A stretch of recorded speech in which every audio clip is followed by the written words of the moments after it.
दूसरा दिन, जादुई पत्थर। अपनी वर्तमान नियामतों पर विचार करें जो हर इंसान के पास भरपूर हैं, न कि अपने अतीत के दुर्भाग्यों पर जो सभी लोगों के पास थोड़े हैं। चार्ल्स कहते हैं कि हमें हमेशा प्रेजेंट में जो हमारे पास है हमें उसके ऊपर फोकस करना चाहिए, क्योंकि इतनी सारी चीज़ें हैं हमारे पास जिसकी कोई भी लिमिट नहीं है। ना कि अपने पास्ट की उन चीज़ों पर, उन दुर्भाग्यों के पास ऊपर जो हर व्यक्ति के पास बहुत अधिक मात्रा में उपलब्ध है। कल जैसे कि आपको मैंने बताया था कि आपको एक जादुई पत्थर को ढूंढ कर लाना है ताकि आप उसके ऊपर काम कर सकें। तो अब हम पढ़ते हैं कि हमने उस जादुई पत्थर का करना क्या है। जब आप इस अभ्यास को करेंगे तो इन अभ्यासों को करते हुए, चाहे वो ब्लेसिंग लिखने का अभ्यास हो या फिर जादुई पत्थर का अभ्यास हो या फिर जो भी आगे आने वाले कुछ अभ्यास हैं, उनके लिए आपके माइंड का फुल कंसंट्रेशन बहुत ज़्यादा ज़रूरी है। खासकर आज के अभ्यास के लिए जो हम आगे भी पूरे टाइम तक कंटिन्यू करने वाले हैं, क्योंकि जब वो कहता है कि जब हम कंसंट्रेट होकर करते हैं तो हमें जो कृतज्ञता है वो धीरे धीरे हमारे माइंड में सेट होती चली जाती है और हमें हर समय ग्रैटिट्यूड देने की याद दिलाती रहती है, और ये साथ ही साथ हमारे जीवन को सोने में भी बदल देती है। अगर आप लोगों ने मूवी देखी है द सीक्रेट, तो उसमें भी आपने देखा होगा कि एक व्यक्ति कैसे एक सिंपल से स्टोन से मैजिकली एक बच्चे को बचा लेता है, और उसके बाद उस स्टोन की डिमांड बहुत ही ज़्यादा मार्केट में इंक्रीज़ हो जाती है। पर क्या आप जानते हैं, क्या आपने मूवी में ये चीज़ नोटिस की कि वो एक बहुत ही सिंपल सा स्टोन होता है, लेकिन उस सिंपल से स्टोन में इतनी ज़्यादा पॉजिटिविटी भरी हुई होती है कि वो किसी भी ऐसे इंसान को भी बचा लेता है जो बिल्कुल ही मरने की कगार पर खड़ा हो या फिर अबाउट टू डाई हो। अब इसने आगे क्या कहा, जब भी आप समझते हैं कि कुछ ना कुछ आपके साथ पूरे दिन में, जब आप इस राह पर चलते हैं, कृतज्ञता गिनने की राह पर चलते हैं, तो आपको कहीं ना कहीं एक खुशी महसूस होने लगती है। तो सबसे पहले आपको क्या करना है, एक पत्थर खोजना है, और इतना छोटा कि वो आपकी मुट्ठी में बंद भी हो जाए और आपको चुभे भी ना। आप ये पत्थर कहीं से भी ला सकते हैं, बगीचे से, आस पड़ोस से, समुद्र, नदी, तालाब के किनारे से, और अगर आपको नहीं मिलता तो अपने परिवार, दोस्त, मित्र, पड़ोसी, किसी से भी इस पत्थर को ले सकते हैं। उनके पास कोई भी पत्थर हो, वो किसी भी फॉर्म में काम कर सकता है। जब आप जादुई पत्थर चुन लें तो आपको इसे ऐसी जगह पर रखना होगा जहाँ पर सोते जाते वक्त आप इसे आसानी से देख सके और आपको ये याद रहे कि आपने उस पत्थर को अपने पास उठाना है। आप इस पत्थर को अपने सिरहाने के पास भी रख सकते हैं, या फिर अलार्म घड़ी के पास भी रख सकते हैं, या फिर किसी भी ऐसी जगह जहाँ पर सिर्फ आपको याद रहे कि आपने सोते हुए इस पत्थर को अपने पास उठाना है। अब जब आप उस पत्थर को चुन लें तो रात को सोते जाते वक्त, जब आप बिल्कुल सोने की स्टेट में हों, क्योंकि इस पत्थर के साथ आप जो करने वाले हैं उसके बाद आप ना तो उठेंगे ना ही कोई काम करेंगे। इसीलिए पूरे तरीके से फ्रेश होकर, पानी वगैरह पीकर, अपनी एक्टिविटीज़ को कंप्लीट करके उसके बाद आप इस पत्थर को उठाइएगा। और उठाने के बाद आपने हाथ की हथेली में थामे उस पत्थर को और मुट्ठी को बंद कर लें। उसके बाद दिन भर में हुई सारी अच्छी चीज़ों के बारे में विचार करें, उसके लिए थैंकफुल हूँ। फिर जो सबसे अच्छी चीज़ हुई है उसके लिए ज़्यादा से ज़्यादा कृतज्ञता महसूस करें, और कृतज्ञता को महसूस करते हुए जादुई शब्द धन्यवाद कहें, और बाद में उस पत्थर को बिस्तर के सिरहाने रखकर सो जाएं, और बस काम ख़त्म।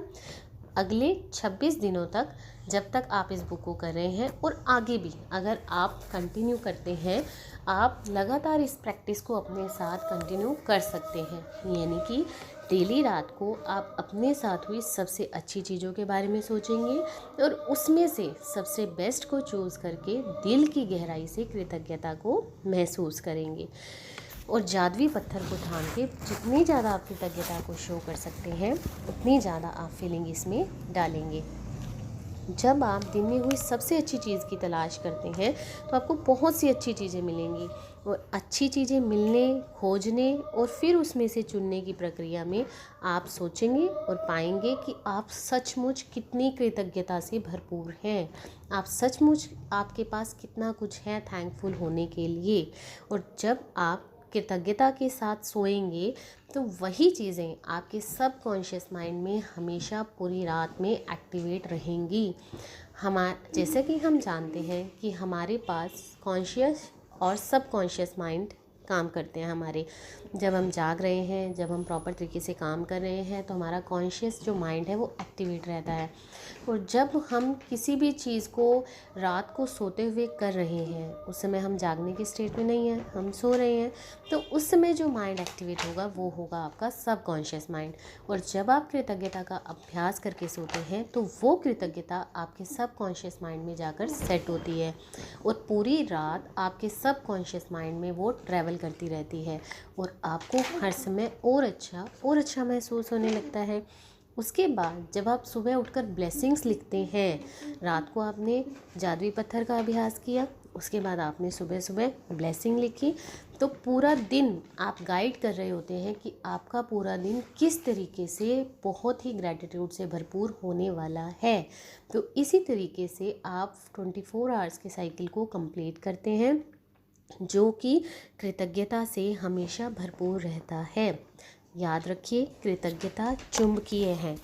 आप जितना ज़्यादा कृतज्ञ होने के लिए अभ्यास करते हैं, जितनी अधिक मन से कृतज्ञता को महसूस करते हैं, उतनी ही अधिक चीज़ों को मैग्नेट की तरह अपनी ओर आकर्षित भी करते हैं। और जब आपके पास कृतज्ञता की शक्ति होती है तो आप कृतज्ञता की चुंबकीय शक्ति से अपनी मनचाही और आवश्यक चीज़ों को अपने अकॉर्डिंग भी करवा सकते हैं। ठीक है, तो आपको क्या करना है, सुबह उठते ही अपनी नियामतें गिननी है, 10 नियामतों की सूची बनानी है। उसके बाद हर नियामत के अंत में आप 3 बार धन्यवाद लिखेंगे। लिखने के बाद आप हर नियामत को मन में या फिर ज़ोर से बोलकर पढ़ेंगे और धन्यवाद शब्द 3 बार बोलते हुए अधिक से अधिक कृतज्ञता को महसूस करेंगे। रात को ठीक सोने से पहले आप अपने जादुई पत्थर को अपने हाथ में थामेंगे और मुट्ठी बंद करके दिन भर में हुई सबसे अच्छी चीज़ों के बारे में सोचेंगे और उसके बाद उसमें से जो सबसे अच्छी चीज़ हुई है उसके बारे में सोचकर धन्यवाद गहराई से महसूस करते हुए बोलेंगे। जितनी अधिक गहराई आप इस समय धन्यवाद में डालेंगे, उतनी ही ज़्यादा चुंबकीय ढंग से कृतज्ञता आपके लिए काम करने वाली है। उतने ही ज़्यादा मैग्नेट आप खुद बनने जा रहे हैं, जितनी फीलिंग और जितना महसूस करके आप इसमें कृतज्ञता को डालने वाले हैं।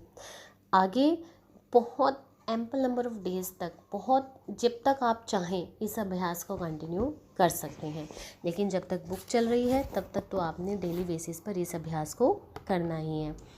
ठीक है, और कल के लिए आपको कोई भी 3 व्यक्तियों की फ़ोटोज़ चाहिए जिनके साथ आप अपने संबंधों को अच्छा करना चाहते हैं। ये फ़ोटोज़ उन लोगों की भी हो सकती हैं जिनके साथ आपके संबंध पहले से अच्छे हैं और आप और अच्छा करना चाहते हैं, या फिर उन लोगों की भी हो सकती हैं जिनके साथ आपके संबंध अच्छे नहीं हैं लेकिन आप अच्छे बनाना चाहते हैं। ये फ़ोटो या तो आपके साथ होनी चाहिए या फिर इंडिविजुअल होनी चाहिए। अगर फ़ोटो को निकलवाना पॉसिबल ना हो तो आप इसको मोबाइल में भी क्रॉप करके उस पर्सन की फ़ोटो अपने पास 3rd दिन के अभ्यास को करने के लिए अपने सामने रख सकते हैं। Thank you, bye bye.